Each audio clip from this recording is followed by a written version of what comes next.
Siap! Balik lagi di channel Sisi Lain.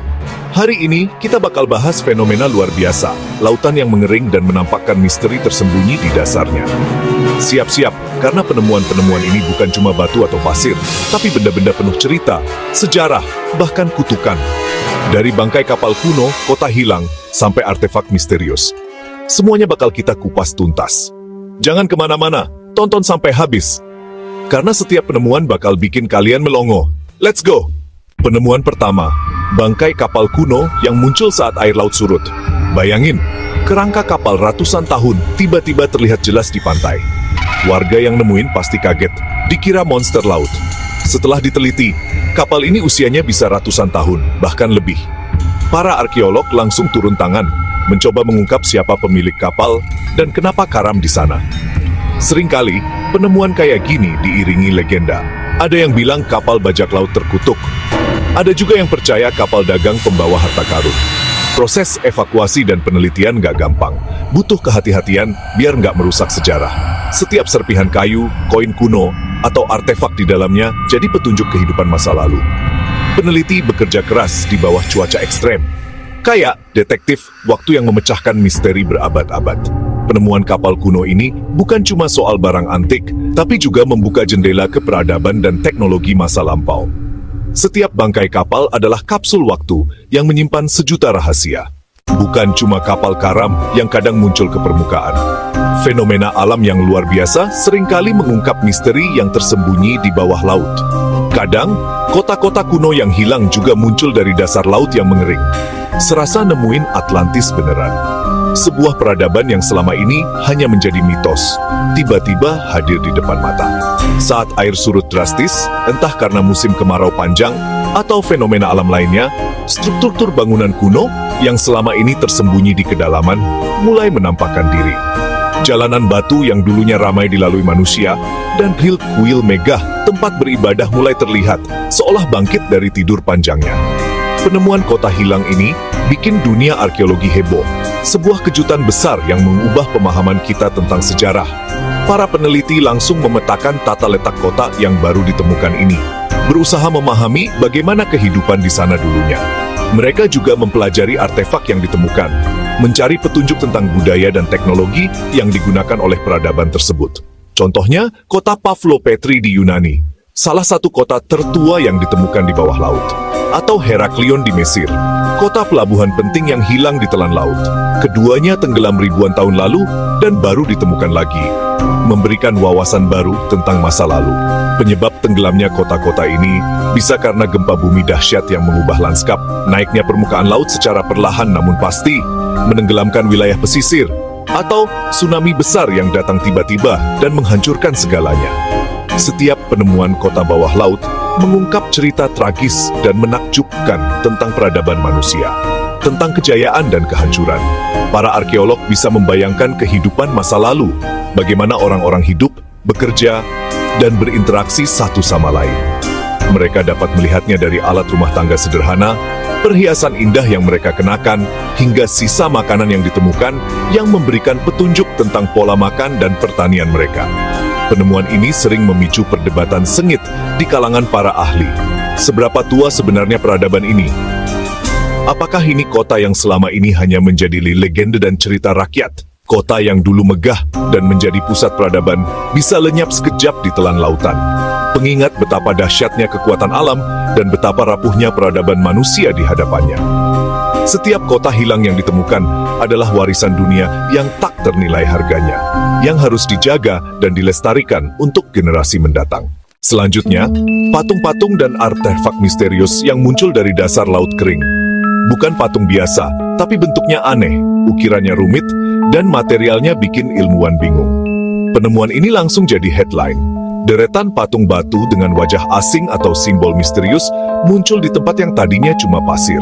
Ada yang kecil, ada juga yang raksasa, sampai butuh alat berat buat ngangkatnya. Spekulasi pun bermunculan, peninggalan peradaban kuno, atau campur tangan alien. Contohnya patung bawah air di Pulau Paskah atau struktur Yonaguni di Jepang yang masih jadi perdebatan. Tantangan terbesar, menafsirkan makna patung-patung ini tanpa catatan tertulis.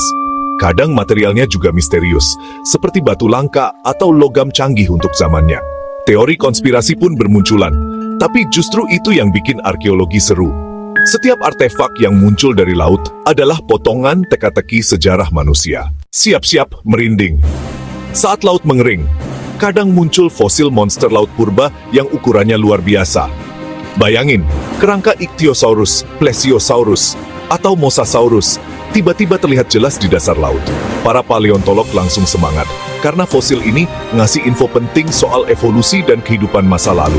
Dari tulang dan gigi, ilmuwan bisa merekonstruksi rupa, makanan, dan cara hidup makhluk purba ini. Proses pengangkatan fosil butuh ketelitian ekstra, karena fosil sangat rapuh.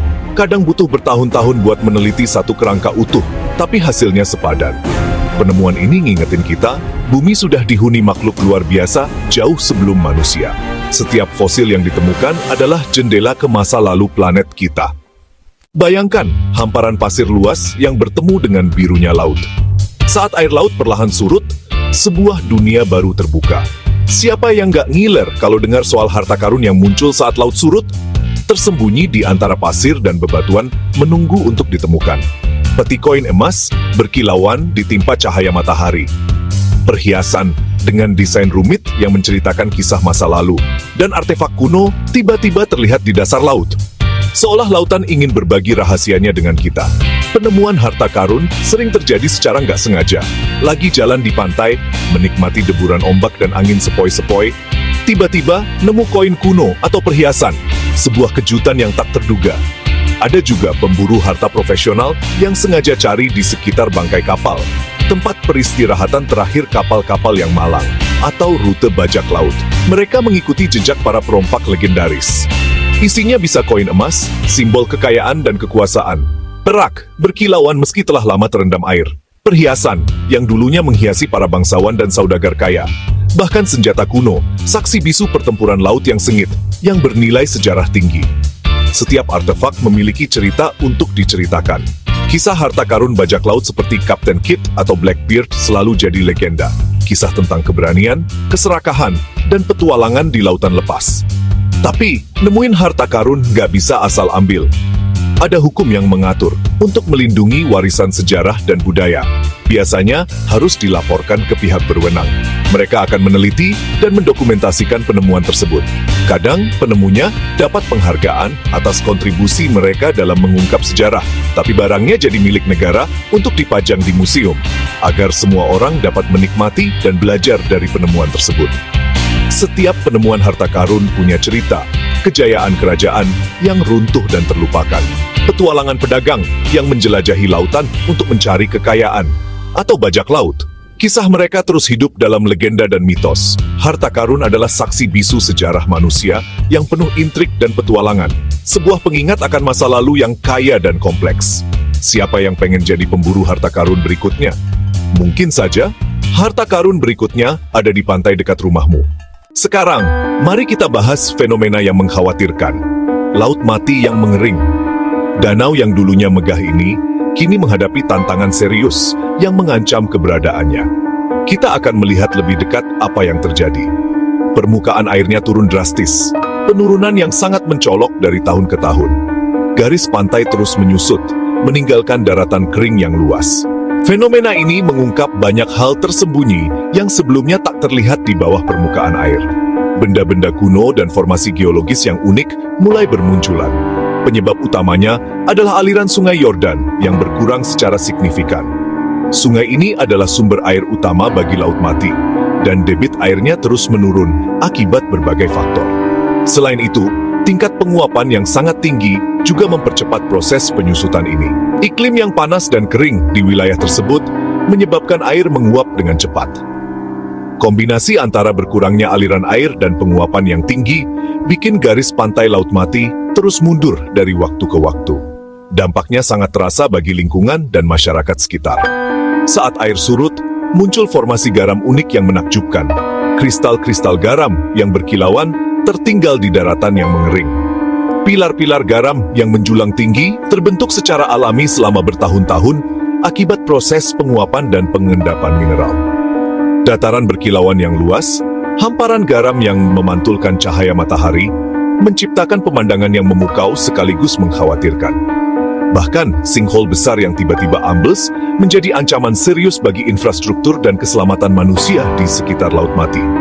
Selain geologi aneh yang terbentuk akibat perubahan permukaan air, kita juga menemukan artefak-artefak menarik.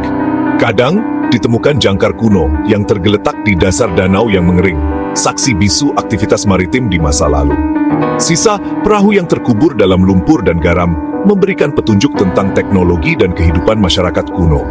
Atau struktur pemukiman kuno di tepiannya, mengungkapkan bagaimana manusia beradaptasi dengan lingkungan ekstrem di sekitar Laut Mati. Temuan-temuan ini adalah bukti aktivitas manusia di sekitar Laut Mati selama ribuan tahun.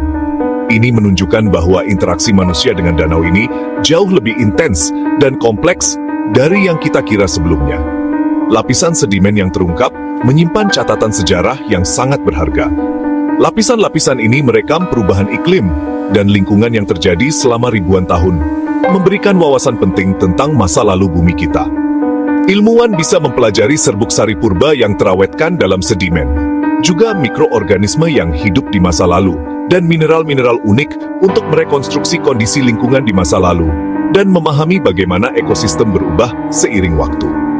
Laut Mati yang mengering bukan hanya sekadar fenomena alam yang menyedihkan. Lebih dari itu, ia adalah laboratorium alam raksasa yang menawarkan kesempatan tak ternilai bagi ilmu pengetahuan untuk mengungkap misteri masa lalu dan memahami tantangan masa depan. Fenomena ini juga menjadi pengingat penting bagi kita semua. Ini adalah soal dampak aktivitas manusia terhadap lingkungan dan pentingnya menjaga keseimbangan ekosistem. Kita bukan cuma kehilangan danau ikonik yang memiliki nilai sejarah dan budaya yang tinggi, tapi juga menghadapi dampak ekologis dan sosial yang signifikan bagi wilayah sekitarnya, termasuk hilangnya mata pencaharian dan perubahan lanskap yang drastis. Setiap jengkal dasar Laut Mati yang mengering menyimpan cerita dan pelajaran berharga tentang masa lalu, masa kini, dan masa depan bumi kita. Mari kita jaga dan lestarikan apa yang tersisa.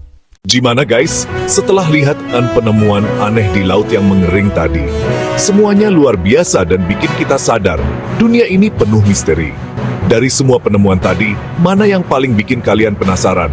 Tulis di kolom komentar ya. Jangan lupa like, share, dan subscribe channel Sisi Lain biar nggak ketinggalan konten seru berikutnya. Sampai jumpa di video selanjutnya. Stay awesome!